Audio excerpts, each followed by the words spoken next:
Hello my friends, the situation in Crimea absolutely doesn't look good for Russians. For the last couple of days, Russia lost 12 of the substations and power plants, so Crimea is running out of the electricity. And not just electricity, the military infrastructure is also being hit, so we have the confirmation not just from the firm's NASA satellites fire detections, which are numerous for the last 24 hours in Peninsula. Just look at that. Everything of this is crucial for Crimea to function, but we have also the actual drone videos published by Magyar himself. I showed you them, I think, a few hours ago already. Well, as usual, they've been published every day, and for me, the scale of those attacks, it is shocking. I'm not surprised, I would say. I'm shocked. In the cargo port of Kerch, there is the huge fire, and it is very close to the Kerch bridge, and also it's been used by Russian ferries to transport those fuel trucks and other supplies. Well, this is the picture from the last night. The Russian airfield in Jankoy was hit as well. That's the base for the Russian helicopters and some of the fighter jets. You might see that the part of the apron and the local storage are on fire. And one more substation was hit. So totally for the last 2 days, 12 substations and power plants. Just imagine this number for this short period of time. So Crimea, there is definitely an emergency state, and according to some of the information, Russia started to evacuate some of the officials even from Crimea, military ones. And sorry guys, we have clarification from Magyar, not 12, I mixed the numbers, it's 21. 21 of substations and power plants. Magyar himself mentioned that information in his post, and probably, yeah, I read that information before, but I misunderstood the number. 21 for the last couple of days. Crazy number. Outstanding. And guys, there was one more strike on Saki military airfield. According to Ukrainian SBU sources, totally Russia for the last week lost 7 of the airplanes there. Sukhoi Su-30, Su-30SM, Sukhoi 24, that's the tactical bomber. Also in Gvardiiska airfield, not far away from Simferopol, also the military one, a couple of the hangars were hit. So devastations continue in Crimea. And Ukraine actually started to perform this operation in Crimea a long time ago. Since the last year, Ukraine was very precise in hitting Russian air defense systems, so Ukraine cleared the way for the bigger drones to operate in Crimea. I hope in the future it's gonna be also for missiles. By the way, just this morning we have the news about FP5 Flamingo cruise missile, which is flying in Russia. It was filmed by eyewitnesses. I'm gonna tell you about it in this video. But now guys, just a short reminder for you, don't forget to press like to this video just right now and subscribe for the channel. Both of those actions are for free, but they are very important for the channel. And also, if you can, you may support my job on Patreon. The link for it is in the video description right below, or join membership of the channel by pressing button join. You're amazing. Thank you for making this content possible. My friends, let's continue with the video. And here we have a satellite image from Gvardiiska airfield, yes, not far away from Simferopol, Crimea, where Russia stored their drones in those hangars. And according to the recent imagery, the hangars sustained some of the damages, at least one of those, and here our analysts are saying that Russia stores their Gerbera drones, and also Giran attacking drones in the next hangar that was probably also hit. Well, at least there is some of the trace nearby that was not visible before. Before there were drones, and now some of the probably damages. And as I promised, the new video compilation published by Magyar himself, so I expedited the video by 2 times for you to see like everything very fast, because it's kind of long, and I turn off the music. So Tor air defense system, sometimes books. Well, recently Russia deployed lots of the Tors, but they're unable to detect all of those drones coming, so the situation for them is like that. Not all of the air defense systems are being hit in Crimea. Many of them are being targeted also in occupied regions of Zaporizhia, Kherson, and so on. And those are the substations. I am telling you about 21 of the substations and power plants. This is crazy. Even the wind generator was hit, according to the recent information, but mostly those are substations. They're used to provide electricity for town cities and, of course, for the Russian military bases. From the Putin's perspective, of course, Crimea is the pearl, the pinnacle of his Russian world, Russian peace, but also Crimea is the practice solution for his army. It was a foothold. Now it seems like not any longer, and for Russian military to sustain normal functioning under those blackout conditions with the lack of the supplies, This is pretty much terrible for them. And Ukraine does everything, I would say, correctly, and Russia doesn't have any sort of the antidote against Ukrainian drones, so the strikes will continue. Ukraine makes it happen not just in occupied regions, but also inside Russia, and those Russians who think in those queues to the gas stations that it's gonna over soon, maybe a couple of weeks, they need just to wait. No, the situation is going to be even worse for them, it looks like. And this is the queue of the cars near the Kerch Bridge on the way out from Crimea. Long queue, very long. That's the local checkpoint, and locals, they're going on the Russian side to find the fuel, but Russia is also in lack of fuel, and today we have the report that there is no fuel in Novorossiysk even. This is Russian part of the Caucasus or Kuban, and the Russians who live there, they are not okay with Crimean people going and taking their fuel, so there are some of the clashes even. That definitely shows the attitude of Russians towards those people who live in Crimea, and some of them are Crimean Tatars and also Ukrainians, and also many Russians who went to Crimea as they think for permanent residence, but no, it's not going to happen. It's just temporary, while Putin has his power in Russia. And guys, let me show you a Flamingo missile. Yeah, definitely Flamingo. It was spotted over Chuvashia. It was flying deep towards Udmurtia region. And it was spotted by multiple of the eyewitnesses. For example, this is one more video, just a circle that Russians sometimes film and share on their social media. And yeah, it was definitely flying. Yeah, definitely Flamingo. At least 2 of the missiles were spotted. Well, according to the recent information, the missile was after all shot down. Yes, that's the downside of this big Flamingo FP5. It is simply huge and well visible on the Russian radars of the air defense systems, and if Russians have those on the way, they might easily intercept the missile.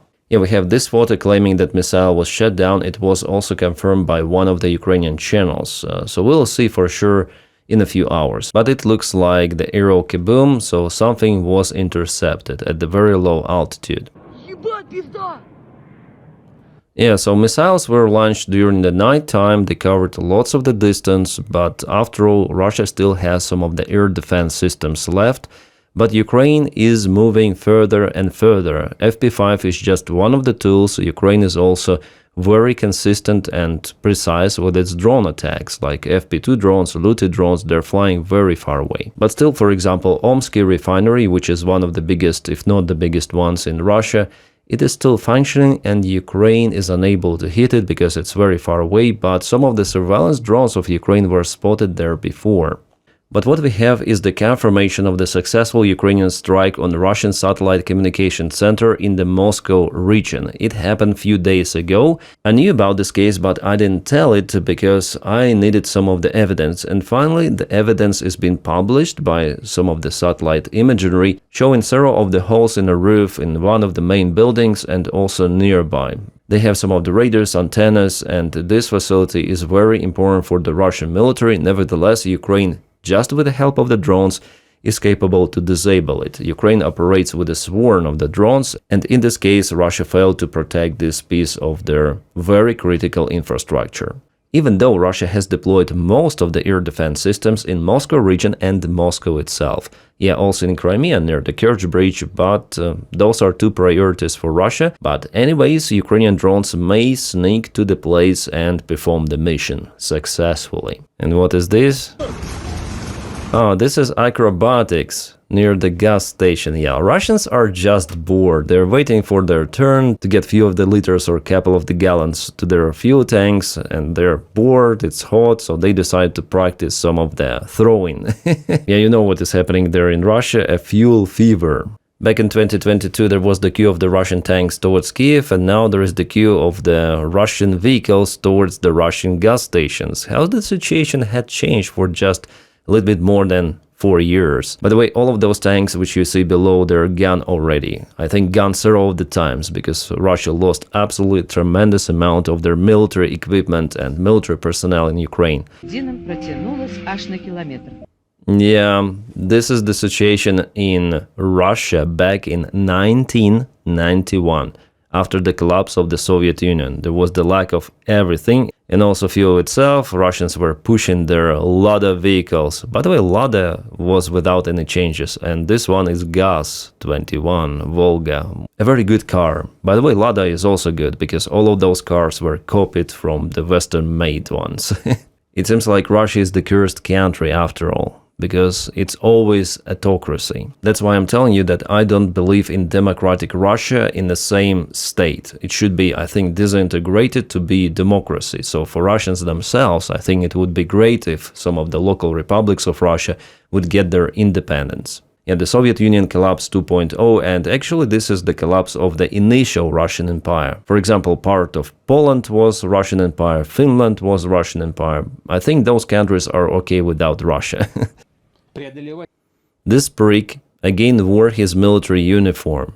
It's one more sign that he is not going to end this war while he is alive, it seems like. Yeah, there is the variant, as I told you in my previous video, for Russia to stop the war, but it seems like this guy only, and some part of his close circle, they want to continue no matter what. But ordinary Russians, do they really need Mala-Takhmachka or something? Do they really need all of those occupied territories? I think now they need fuel more. And Putin openly saying to them that I'm not agreeing with Zelensky's energy ceasefire proposal, so Russians will suffer because we are fighting for Mala-Takhmachka. That's why recently Putin's rating dropped down significantly. And those are the figures of the Russian VTSIOM official polling. They're telling about the drop of 5% for the last week. 5% because of the fuel crisis erupts in Russia. So again, he says that we're gonna reach the goals of the special military operation, we're gonna be victorious, and this is clinics, guys. And while he's a president, there's gonna be the war in one or other state, but so there is no variant for Ukraine rather than to cause defeat for the Russian army and for Putin in Ukraine, to physically stop Russian army, for them not to be able to gain even 1 centimeter or 1 foot of the ground of Ukraine. Sadly, but there is no other way. And yeah, there was the meeting. Putin met General Command together with the main commander Gerasimov. Where it happened, no one knows. You see, everything is green, everything is camouflaged. This is the screenshot from the Russian news, and I asked ChatGPT to make the same but in English. So here we have the translation. Key statements from Putin during his visit to one of the support command posts of the joint grouping of troops. Where is it? Where is this command post? In a freaking Bakhmut or Chasiv Yar? Come on, Putin, where are you now? In occupied, as they say, Konstantinivka. Yes, Putin already proclaimed the full control over Luhansk Oblast. Again, just yesterday during this meeting, and also occupation of Konstantinivka, which is far to be occupied. For now, it's mostly in a gray zone, some of the Russian infiltration groups. But anyways, let's go for the key statements. The chief of the Russian General Staff reports to him on the situation in the special military operations zone almost every day. Okay, Gerasimov is constantly brainwashing Putin. The territory of the Lugansk People's Republic has been fully liberated. And just 1 week ago, I showed you the counterattack of Ukrainian army in one of the villages in Lugansk People's Republic. So this is hoax once again. And Russia already reported about it a couple of years ago that they fully occupied Lugansk Oblast. Next, the creation of the security zone is proceeding according to plan. Yeah.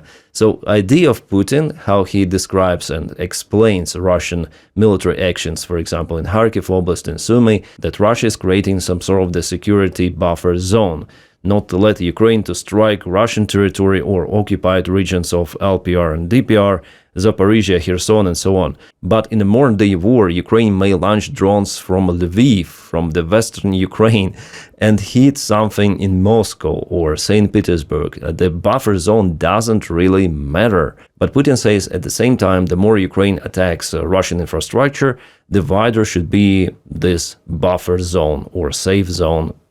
Crazy. It is just an excuse for Putin to occupy more of the regions of Ukraine and more territories, that's it. But instead, for the third month consecutive, Russia is losing the ground.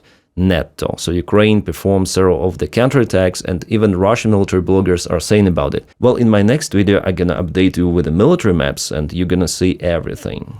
Next, Ukrainian troops are being forced to retreat with heavy losses. Where? From what direction? Okay, where is Ukraine retreating? Partially in Konstantinivka. Yeah, Ukraine is losing the ground there. in urban environment. But the rest, like what is happening in Dnipropetrovsk region, for example, or Kamensk, Zaporizhia Oblast, before Putin said that Russia is very close to Zaporizhia city, but Russians were kicked out from the place. And by the way, from that area we have good news for Ukraine. So yeah, complete bias and not understanding the realities on the front lines.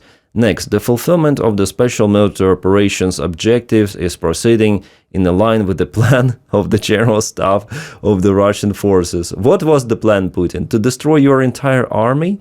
The one that started this special military operation in 2022, at least several of the times it was destroyed. If we speak about the losses, number of the tanks, aircraft, artillery systems, MRAPs, and so on, your army is being freaking defeated. Your blitzkrieg failed, and the war of attrition. You see the cues in Russia. You see what the hell is happening, but still you are not willing to stop the war. Well, okay, in this case, say goodbye to the Kerch Bridge, say goodbye to your economy and to your regime, because there is one-way ticket in this freaking case. Since the beginning of the year, Russian armed forces have liberated 133 settlements and taken control of more than 3,000 square kilometers of our land in Donbass and Novorossiya. Again, here he uses the term Novorossiya. Donbass separately. Donetsk, the regions he tells to Donald Trump he wants to occupy, and later on there's going to be the ceasefire or whatsoever. But he also mentions Novorossiya. Novorossiya is like way bigger. Dnipro region, Odessa, Kharkiv, Kherson, maybe Sumy they're gonna put there as well, maybe also, like Novorossiya is something like myth, yeah, some unidentified territory, and Russia may construct from it whatever they want. But the realities on the front line are different, and Russia occupied Ukrainian territory since the beginning of the year, but 3,000 kilometers are only possible in imaginable world of Gerasimov with his red marker and his presentations of the maps to Putin. In reality, Russia has occupied 700 kilometers of the ground, not 3,000. And that's according to the most conservative and a little bit pro-Russian statistics that I already mentioned on my channel. The last year, the pace of the Russian army was close to 3,000 kilometers, 2,500, something like that for half a year. But now it's not like that. No. And Ukraine now takes more ground. So from those 700 square kilometers, you need to divide what Ukraine is capable now to liberate. So once again, we see a stupid, stubborn Putin who believes that Russia is winning and who wants to continue the war no matter what. For him, the reality of the Russian economy, the reality inside the Russian army, the reality of the suffering of the Russian people, it doesn't exist. He lives in his wonderland where he is winning. In this case, this wonderland will just collapse with Putin himself. So the operation goes according to plan. Once again, Putin said that. That's why Rostovskaya Oblast has missile warning. That's why Republic of Tatarstan, which is very far away, Voronezhskaya Oblast, missile warning, Samarskaya Oblast, Republic of Mordovia, Penskaya Oblast, Ulyanovskaya Oblast. According to plan, it seems like yes. But the plan is made by Ukrainian defenders, not by Putin. And it works. You see how it works. It is fantastic. Lots of the kabooms in Russia, lots of the kabooms on occupied territories. Alright, my friends, stand by for more video updates and please support me on Patreon if you can. You may also join membership of YouTube channel by pressing button join. Thank you so much for your kind support and for making this content possible. Also, don't forget to press like to this video and subscribe for the channel. It matters a lot. I wish you all a peaceful sky wherever you are and have a great time.